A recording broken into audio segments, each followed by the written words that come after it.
Good morning friends. आपका बहुत स्वागत है आपके अपने channel market studies with Kapil में। और जैसा कि हम पीछे दो ट्रेडिंग सेशन से देख रहे हैं, मार्केट कंटिन्यूअस फॉल हो रही है। मार्केट में गिरावट का दौर बना हुआ है और मार्क सेंसेक्स ने 2500 के अराउंड एक डिप लगा दिया है। निफ्टी ने भी अगर हम देखें तो 14,000 के लेवल को क्रॉस करके नीचे की तरफ एक डिप दिखाया है। तो इस कंडीशन में जहां मार्केट गिर रही है, अगर हम जानना चाहें, समझना चाहें, तो आइए चलते हैं इसके पीछे के रीजंस। और आगे वीडियो में हम ये भी देखेंगे कि इस समय हमारी स्ट्रेटेजी क्या होनी चाहिए।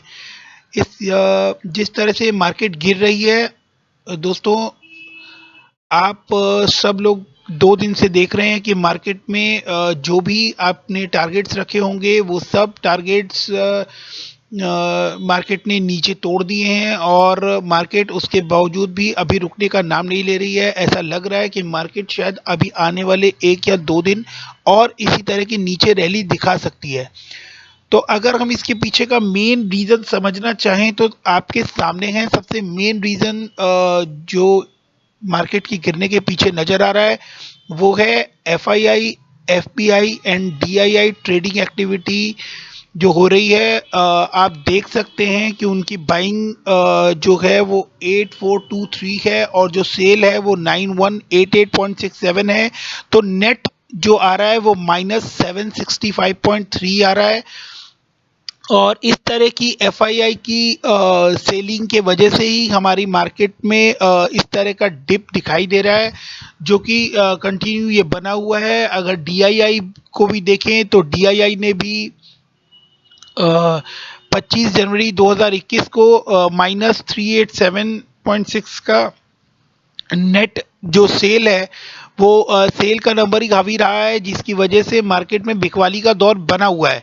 तो दोस्तों, अगर इस तरह से बिकवाली का दौर बना रहेगा तो हमें हमारा मेन जो फोकस है, अब हमारी नेक्स्ट स्ट्रेटेजी क्या होनी चाहिए, हमें बहुत ध्यान से एफआईआई और डीआईआई के मूवमेंट को ट्रैक करना होगा। क्योंकि एफआईआई के बाइंग से हमारी मार्केट बढ़ती है और एफआईआई डीआईआई की सेलिंग से ही हमारी मार्केट पर सबसे ज़्यादा खरीदारी का या बिकवाली का असर देखने को मिलता है। तो एफआईआई और पीआईआई का डाटा जो मैं आपके सामने रख रहा हूँ, ये इस वजह से रख रहा हूँ क्योंकि यही मार्केट के गिरने के पीछे के बड़े वजहों में से एक सामने आता हुआ दिखाई दे रहा है। इसके बाद अगर हम देखें तो हमारा यूनियन बजट 2021-22 भी आने वाला है। इससे रिलेटेड भी कुछ एक्सपेक्टेशन मार्केट की बजट से बन गई हैं, जैसे कि tax collection at source on sale of A unlisted equity share. अगर उसमें टीसीएस में कुछ बेनिफिट मिलता है तो वो भी एक एक्सपेक्टेशन है। और इन एक्सपेक्टेशंस की वजह से भी मार्केट इस समय लोअर ट्रेंड कर रही है, क्योंकि जैसा इस बजट में से एक्सपेक्टेशन होती है, जब एक्सपेक्टेशन ज़्यादा होती है तो मार्केट थोड़ा फियर में रहता है। Lower withholding tax on dividend income of for FPIs, ये भी एक एक्सपेक्टेशन है। Parity in tax treatment for investment in unit linked investment, ULIP से रिलेटेड जो टैक्स ट्रीटमेंट है उसको लेकर भी बजट से एक एक्सपेक्टेशन है। तो एक्सपेक्टेशन आप समझ सकते हैं, जब एक्सपेक्टेशन जितना ज़्यादा होता है, किसी बच्चे का रिजल्ट आने वाला होता है और अगर उस बच्चे से ज़्यादा एक्सपेक्टेशन लगा लेते हैं तो ऑलरेडी जो पेरेंट्स हैं और जो बच्चा है दोनों ही फियर में रहते हैं, जिसकी वजह से आप समझ सकते हैं कि मार्केट के डाउन के पीछे ये एक्सपेक्टेशन क्या रोल प्ले कर रही हैं। Streamlining of capital gain tax and period of holding amount different securities, capital gain tax को लेकर भी मार्केट की बजट से एक्सपेक्टेशन है। एसटीटी के ऊपर भी मार्केट रिबेट चाहता है कि जिसकी वजह से अगर ये रिबेट्स मिलती है तो डेफिनेटली आगे आने वाले टाइम में मार्केट के लिए बहुत बेनिफिशियल होगा। Pass through status of category third AIFs, इस तरह की एक्सपेक्टेशन बजट से मार्केट ने लगाई हुई है। और देखते हैं कि अब ये हमारा इसके ऊपर स्ट्रेटेजी और मूव क्या होना चाहिए कि इसको हम बहुत ध्यान से पढ़ें और समझें कि इस तरह की एक्सपेक्टेशन के साथ मार्केट बजट का वेट कर रहा है। तो इसके बाद नेक्स्ट अगर हम देखें तो कुछ इंटरनेशनल मार्क रिएक्शंस भी मार्केट को मिल रहे हैं, जैसे कि कोविड केसेस जो हैं वो चाइना में इंक्रीज हो रहे हैं। अभी यूके में पीछे आपने एक बहुत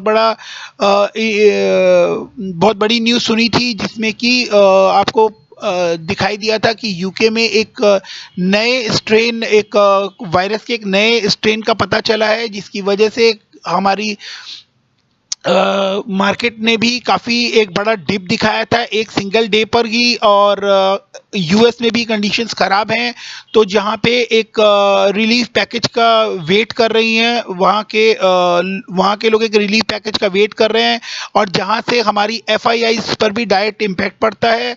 तो इस तरह के रीजंस भी हैं हमारे मार्केट के गिरने के पीछे, तो जिनके ऊपर हमें आई बना के रखनी होगी। ये स्ट्रेटेजी है। अगर अभी आप मार्केट में एंट्री नहीं ली है आपने और आप वेट कर रहे हैं, तो आप थोड़ा वेट कर सकते हैं। 1 या 2 दिन मार्केट को कंसोलिडेट करने देख सकते हैं और देख सकते हैं कि आगे मार्केट किस तरह का मूव करेगी, और उसके बाद आप अपनी इन्वेस्टमेंट स्टार्ट करें। और अगर आप मार्केट में हैं तो होल्ड कीजिए, मार्केट की कंडीशन को समझिए। पैनिक में किसी तरह का कोई सेल या आउटरेज दिखाने की कोई ज़रूरत नहीं है। अगर हम इसके बाद इंडियन बैंकिंग सेक्टर में आई गिरावट को देखने की कोशिश करें, तो आप समझ सकते हैं कि एनपीएस इंडियन बैंकिंग सेक्टर और एनबीएफसी के लिए एक बड़ी चुनौती बनकर सामने आया है। एक्सिस बैंक के रिजल्ट में भी एक काफ़ी बड़ा नंबर जो है वो एनपीएस का सामने आया है, जिसकी वजह से आगे आने वाले टाइम पे बैंकिंग और एनबीएफसी के जो स्टॉक्स हैं उनमें आपको एक गिरावट देखने को मिल सकती है, जो कि येस बैंक, बंधन बैंक में आप ऑलरेडी देख रहे हैं कि ये स्टॉक्स किस तरह से एनपीएस की वजह से बुरी तरह फॉल कर रहे हैं। और बजाज फाइनेंस में भी आप देखें तो ये अपर लेवल पर जाने के बाद वहां से 200-300 रुपए लुढ़क कर नीचे काम कर रहा है। एचडीएफसी बैंक के बारे में भी ऐसी ही न्यूज़ आ रही है कि वो आफ्टर बजट एक डिक्लाइन दिखा सकता है। फेडरल बैंक और ऐसे बहुत सारे बैंक्स हैं। तो दोस्तों, आपको इसके ऊपर पूरी नज़र बनाए रखनी है कि एनबीएफसी को लेकर, एनपीएस को लेकर बैंकिंग और एनबीएफसी किस तरह का रिजल्ट में किस तरह का नंबर शो कर रहे हैं। ये आपकी स्ट्रेटेजी होनी चाहिए, ये हमारी स्ट्रेटेजी होनी चाहिए कि हमें इसके ऊपर पूरा फोकस रखना है, पूरी नज़र बनाए रखनी है, क्योंकि ये बहुत ही इम्पोर्टेंट चीज़ है। आरबीआई की गाइडलाइंस थी कि आप लोग प्रो एनपीए जो है, एनपीए से रिलेटेड जो प्रोविजंस हैं उसको आप अभी डिक्लेयर नहीं कर सकते हैं, या आप आरबीआई की गाइडलाइंस का वेट कर सकते हैं। आरबीआई जब आपको नोटिफिकेशन दे तब आप उसको रिजल्ट को शो कर सकते हैं। बट बहुत सारे बैंक ने और एनबीएफसी ने इसको दिखाना स्टार्ट कर दिया है, और एक बार जब पब्लिक को ये समझ में आ गया है कि एनपीए जो है वो आने वाले टाइम में जो रिजल्ट्स आने वाले हैं 1 या 2 क्वार्टर में, उसमें एनबीएफसी को और बैंक को अच्छा खासा इम्पैक्ट डालने वाले हैं। इसलिए मार्केट में पैनिक सेलिंग भी हो रही है। और अगर आप देखें तो बंधन बैंक जो माइक्रो फाइनेंसिंग में है, येस बैंक जो रिटेल इन्वेस्टमेंट में उतरा हुआ है, यहाँ पर मैंने आईडीएफसी बैंक का नाम नहीं लिया है, क्योंकि आईडीएफसी फर्स्ट बैंक एक ऐसा बैंक है जिसने थोड़ा कुछ आउट परफॉर्म कर दिखाया है, क्योंकि वो प्योरली रिटेल बैंकिंग में पूरे एफर्ट्स डाल रहे हैं। येस बैंक और बंधन बैंक जैसे बैंक अच्छा रिजल्ट देने के बावजूद भी, अच्छी इंटरेस्ट इनकम जनरेट करने के बावजूद भी गिर रहे हैं, क्योंकि इनके साथ एनपीएस का इश्यूज बहुत ज़्यादा हो रहा है। और आगे आप लोगों को इसके ऊपर पूरा ध्यान रखना है कि एनपीए बैंकिंग और एनबीएफसी सेक्टर में किस तरह का नंबर्स निकाल कर देते हैं। तो उसके ऊपर उसके साथ ही आपको अपनी आगे की स्ट्रेटेजी इस सेक्टर को लेकर बनानी होगी। और बाकी सेक्टर्स पर मैं आगे आप लोगों को वीडियो बनाकर आपसे बात करूंगा। Thank you guys, thank you so much.